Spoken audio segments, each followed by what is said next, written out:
as a lawyer and with all the experience that I've got, perhaps the most knowledgeable person, I know this sounds big-headed, but I honestly believe that I'm perhaps the most knowledgeable person with regards to the legality of the Indian spirituality. For instance, I know that Americans are confused and brainwashed because they don't understand the way it works.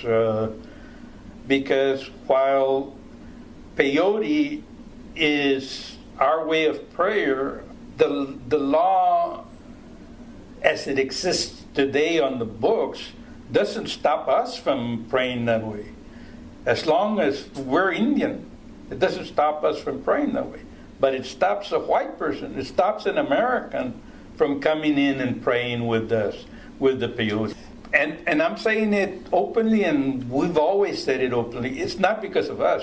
Anthony Davis, the founder, one of the, our beneficiaries, he was always wed to the open door policy.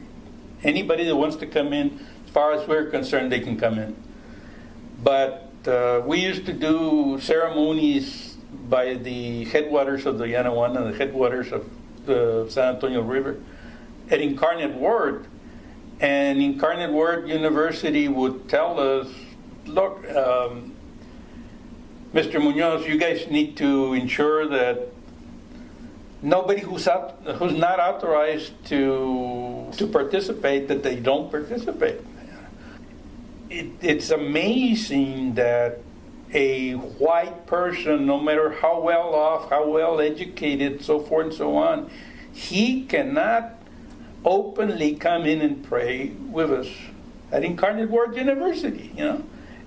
I avail of every opportunity that I can, because it's amazing how many contradictions there are between the perception and the reality. It's really, really, truly amazing. The idea that there's equal treatment under law.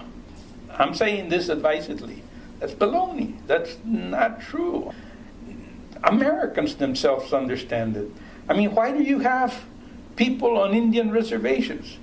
And the lawyers, the legal system, the judges, the Supreme Court says, well, originally when they started to say it, there's a big famous court case named Johnson v. McIntosh in 1823, issued by the U.S. Supreme Court, which sets it all out. And it says that because of the way we prayed and because of our culture, we were not entitled to the rights that the Europeans said. It said, lo dice a la bravota, bien directo. And it's amazing, but that's still the law today.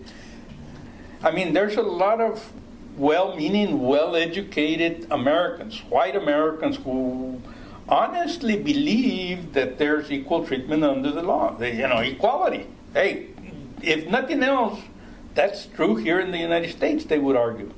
It isn't true. I mean, how more blatant a contradiction of that can you have than Indian reservations, where the law, all the law says, well, those people, they have sovereignty, they say. The law says they have sovereignty, but only so much sovereignty as we allow them. Only so much sovereignty as the U.S. Congress allows. The law presently is that the U.S. Congress is still like the old concept of the Great White Father for the Indians, for Indians on reservations.